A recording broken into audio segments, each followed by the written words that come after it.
नाज़रीन आदाब। अवधनामा के ख़ास प्रोग्राम अखबारों की दुनिया में मैं हारून रशीद आपका खैर मक़दम करता हूँ। पेश खिदमत है सीनियर सहाफ़ी हफीज़ नोमानी का मज़मून, महाराष्ट्र में सदर राज वज़ीर आज़म के दबाव में। आप लिखते हैं कि मालिक दो जहां की तरफ से इसकी तो आज़ादी है कि सियाह करो या सफ़ेद, लेकिन जो ये समझता है कि उसने काले को सफ़ेद बनाकर गले में डाला है तो वो सफ़ेद ही रहेगा। कानून कुदरत है कि वो काला होगा और वही ऐसी रस्सी बनेगा जिससे दम घुटेगा। कांग्रेस की बदआमालियों की सज़ा बीजेपी के ज़रिए दिलवाई गई तो ये इनाम नहीं था बल्कि उसे एक आला बनाया गया था। ये उसकी बदकिस्मती है कि उसने इसे अपना मुकद्दर समझ लिया।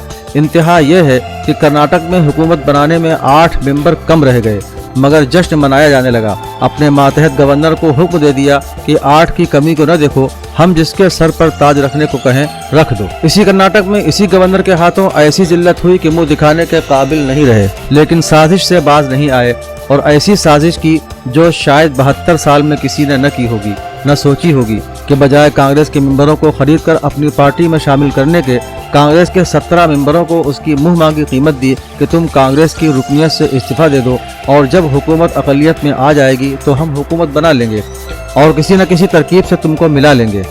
इस साजिश में बीजेपी के सदर और मरकजी वजीर दाखिला ज़ाती तौर पर शरीक हुए और बीजेपी के वजीर आला ने तस्लीम किया कि अमित शाह ने कि कांग्रेस के बागी मेंबरों का वो सारा खर्च उठाया जो मुंबई के सबसे कीमती होटल में खर्च हुआ। साफ मालूम होता है कि कर्नाटक अमित शाह और मोदी जी के हलक की हड्डी बन गया था। आखिर सैकड़ों करोड़ रुपये फूंक कर वहां हुकूमत बना ली। उसकी सजा परवरदिगार ने यह दी है कि वो महाराष्ट्र, जहां की हुकूमत तकरीबन 100% बीजेपी की थी, उसे मालिक ने ले लिया।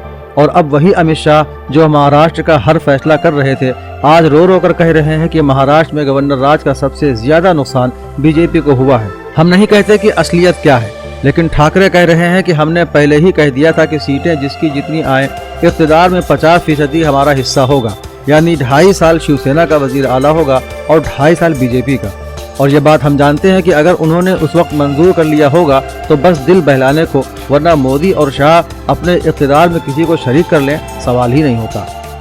हफीज़ नोमानी लिखते हैं कि अमित शाह ने और भी बहुत खेल खेले हैं और अब उनका हिसाब उनसे ऐसे लिया जा रहा है कि हरियाणा, जो जहां उनकी हुकूमत थी, अब उसमें चौटाला को शरीक करना पड़ा। महाराष्ट्र में शिवसेना, नेशनल कांग्रेस और कांग्रेस मिलकर हुकूमत बना रहे हैं। झारखंड, जहां उनकी बादशाहत थी, वहां चिराग पासवान ने इशारा दे दिया है कि मेरा बाप जो पार्टी का सदर हुआ करता था वो अब बूढ़ा हो गया है और अब मैं सदर हूं, जिससे सीटों की तकसीम बराबर बैठकर करना पड़ेगी।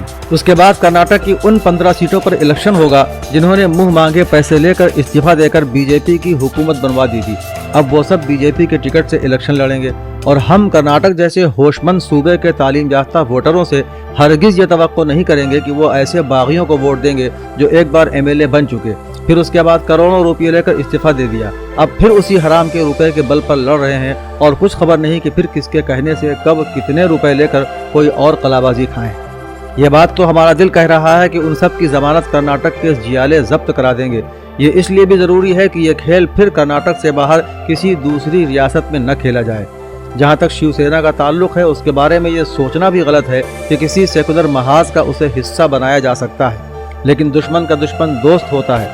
शरद पवार की बात वो जाने, हम उनके बारे में कुछ नहीं कह सकते, लेकिन कांग्रेस के बारे में ज़रूर कह सकते हैं कि उसे बीजेपी से कर्नाटक का इंतकाम लेने के लिए हर कदम उठाने का हक है। बीजेपी ने कर्नाटक में कांग्रेस के साथ कोई सियासी लड़ाई नहीं लड़ी, बल्कि इंतहाई घटिया लड़ाई लड़ी है। कांग्रेस ने जनता दल सेकुलर को, जिसकी 39 सीटें थीं, उसे अगर हुकूमत दे दी तो ये पाप नहीं था, बल्कि पाप ये था कि कांग्रेस खामोश बैठ जाती और बीजेपी कांग्रेस या जनता दल से 8 मेंबर तोड़कर हुकूमत बना लेती। वो लिखते हैं कि जिस वक्त कर्नाटक के गवर्नर ने बीजेपी के येदियुरप्पा को हलफ दिलाकर 15 दिन की मोहलत दी थी, तो कांग्रेस ने अपने तमाम मेंबरों को होटल में बंद कर लिया था। और जब कांग्रेस सुप्रीम कोर्ट में गई और वहां से हुक्म हुआ कि जब अक्सरियत है तो इसे 2 दिन में क्यों नहीं साबित किया जाता, 15 दिन क्यों दिए जा रहे हैं, तो एक का फर्क भी नहीं हुआ। और अमित शाह जैसे बीजेपी के सदर ने जो जुमला कहा वो सियासत के मुंह पर एक कलंक है कि अगर कांग्रेस अपने मेंबर होटल में बंद न कर लेती तो जीत हमारी होती। हो सकता है बीजेपी की डिक्शनरी में ये जुमला सियासत में बोला जाता हो, वरना ये जुमला गिरहकटों और चोर उचक्कों के हलके में बोला जाता होगा। बहरहाल जैसा बीज डालेंगे वैसा ही फल मिलेगा।